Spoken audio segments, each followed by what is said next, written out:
तो आइए देखते हैं वृत्त कैसा होता है। तो इसको ही कहते हैं वृत्त। ठीक है, ये है सर्किल। इसका इसका ये केंद्र है। जो बीच भाग होता है ना, ये जो वृत्त का जो शक्ल देख रहे हैं ना, एक खोखला गोला का एक भाग होता है। आया समझ में? चूड़ी उड़ी जो रहता है ना, गोल सिर्फ आकृति होता है, इसके अंदर से खोखला होता है। और जो भरा हुआ होता है, अंटा ले लिए, अंटा जो बचपन में कंचा खेले हैं, उसको हम लोग गोला कहेंगे। खैर गोला में वो सब बात जानेंगे, और भी एग्जाम्पल दिया जाएगा, लेकिन इसको भी समझ जाइए। चूड़ी हो गया, टायर हो गया, किसी वाहन का पहिया हो गया, सब वृत्त का आकार का होता है। तो उसका बीच का जो सेंटर होता है ना, इसी को हम लोग केंद्र कहते हैं, सेंटर जिसको केंद्र। और केंद्र, अच्छा इसको क्या कहते हैं, अगर यहाँ से इसको खोल दिया जाए तो कुछ ना कुछ ऐसे लंबा हो जाएगा। तार अगर तार का बना हुआ है तो इतना लंबा तार हो जाएगा, तो इसी को हम लोग परिधि कहते हैं। यानी इस लाइन, जो लाइन से वृत्त बना हुआ है, उसी को हम लोग परिधि कहते हैं। क्या कहते हैं उसको? परिधि कहते हैं। ठीक, अब देख लेते हैं कि केंद्र से परिधि तक मिलाने वाली लाइन को या रेखा को त्रिज्या कहते हैं, रेडियस। ठीक है, त्रिज्या कहते हैं,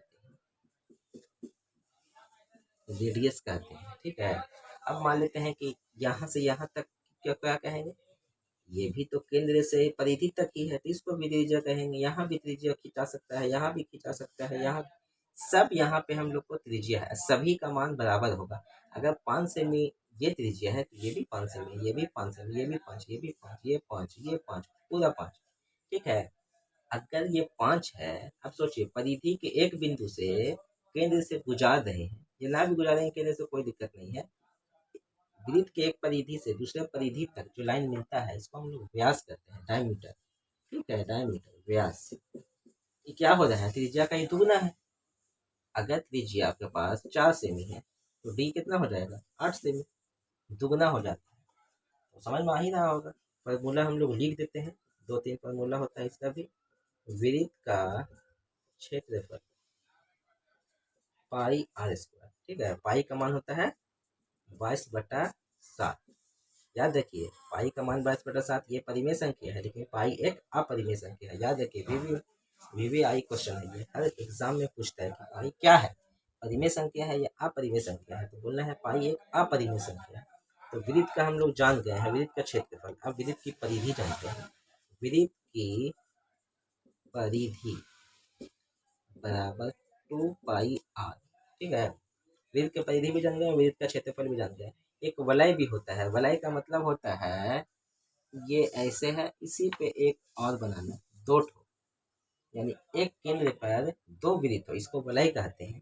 तो वलय का क्षेत्रफल क्या होता है, वलय का क्षेत्रफल होता है pi r square minus r square. ठीक है, यानी इसका जो त्रिज्या होगा, इसका त्रिज्या कहाँ गए, दोनों तो बड़ा ही खींच दिए हैं, एक तो अंदर तक का ही होगा, एक तो बाहर तक होगा। तो आ गया समझ में ना। अब इस पे हम लोग मैथ देखते हैं।